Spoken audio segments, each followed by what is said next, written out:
This video we're going to talk about integrated libraries and how this can be a useful function, especially if you move from machine to machine.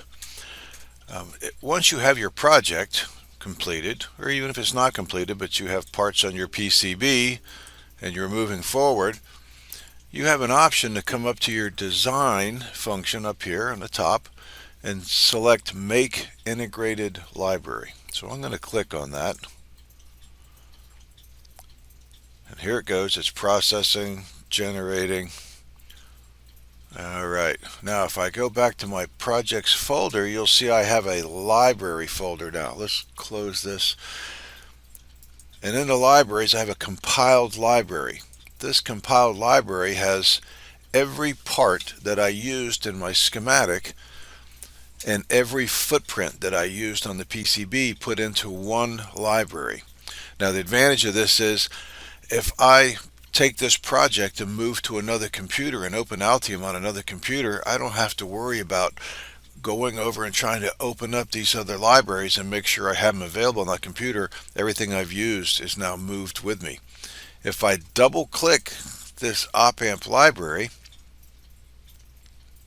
you'll see it opens up down here, op-amp library package. I'm going to go ahead and tell it to save all because that red box told me it was not saved. And you'll see it goes down one layer deeper on my folder. It opens up op-amp 1 and saves this library. And now I have a PCB library and a schematic library. Now here's what's handy. If I open up the schematic library, you'll see I have a new tab opened up over here that says Schematic Library. I can select the op-amp. There's the op-amp I used, and there's the footprint I used. Maybe I want to change something inside. Now, in a library, I can move all these primitives around. They are not locked. I can highlight this guy, let's see, and drag him around and put it up there. I can highlight this guy,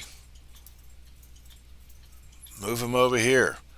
Now it's kind of crazy to do that. I don't need it, but let's just say I did that. What I can then do is go to my schematic library again, right click and say update the schematic sheets with what I just changed here. It says one was updated. Let's go back to our schematic. You see the change here? Even though it's useless, I'm just showing you that there's a way to do this. I can open the library and change my primitives and then save the library and go back and update my schematic with it. Now that'll work also with the PCB. If I open up the PCB library, I now have a tab over here that says PCB Library. Here's all the parts I used in that project, right? The capacitors, that little resistor I used. Let's say I wanted to get rid of this yellow right here, right? I can go to my top overlay, select this and say delete. I'll leave one and not the other. Save. PCB Library.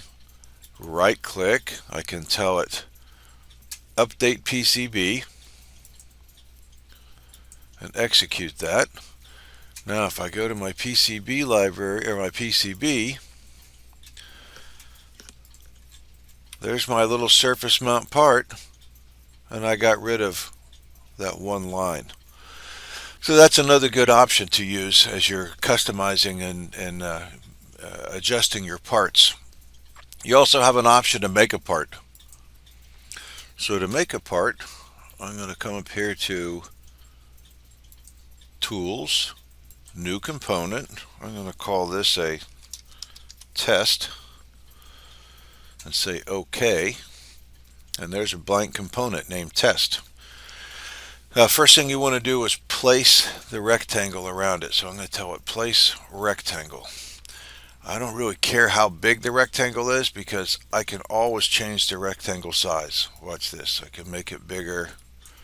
I can move it around. I just want to place it first because these are going down in layers and I want the pins to be on top. Then I can place a pin. Now look at this one. It automatically comes up with the last number I used. So just like all the other functions we've done. I hit tab to change the properties before I place it. I tell it the pin number I want to be 1, the name I want to be VCC. I can come over here, place that part. Now look, it automatically numbered to pin 2. So I hit tab. I'm already highlighted where it says VCC, so now I say GND for ground. I can place it. Automatically goes to pin 3. I hit tab. Maybe I want to call this one output. I'll place it. I'm going to right click to quit placing. I can put my box over there if I needed my box bigger or smaller. And you'll notice that up here are the net connections. Be careful of that. If I had placed this pin like this and I tried to wire here, it wouldn't work. The net connection's over here. So be careful with that. Make sure you place it correctly so it's easy to wire. I can also add a footprint to it. If I come here to footprint and say add footprint, I can open up a library. I can tell it, let's see, I want to look in the miscellaneous devices, miscellaneous connectors. That's already opened. So I should be able to see it in here. Or here's the ECE library. I can pick a footprint. Any footprint I want, whatever happens to fit. Not that one. There's a 3-pin. Maybe I just want to use that footprint. Why not? I tell it OK. Thank you. I can save it. This device is now saved. I now have this guy in my schematic library, and he has his associated footprint. Now we can also come up here with our projects, look at our PCB library, and I can also tell it tools, new blank footprint, place. I can start placing things just like I did on the schematic. Let's see, I'm going to place a pad, and notice it starts on number 2, so I'm going to hit tab again. Let's change our properties. Designator is going to be pin 1.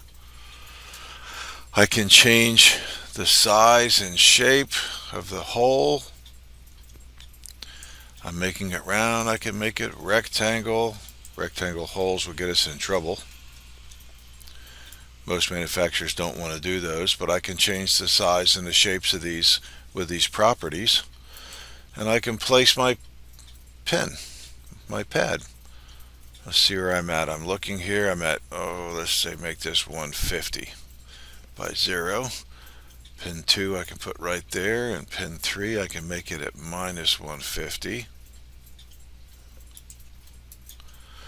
So there I've placed 3 pins. I can highlight my top overlay and say place a line, and I can say, yeah, the shape of my device is shaped like this.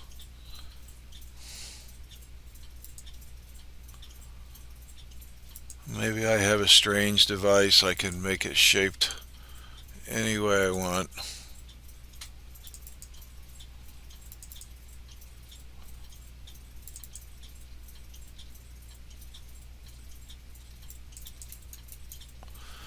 And I can save it. So if I look at my PCB library, it always calls it PCB component. It makes its own name, but I can come back here and right click on this and say show me the footprint properties. There's the name, and I could call it my test footprint, and now it's named test footprint. So I just made my own footprint. That's the easy way to do this, to make a footprint, to make a schematic part for some part that you're going to use in your project that you can't find on Altium's libraries. So I hope this helps. If you have questions, obviously come and see me.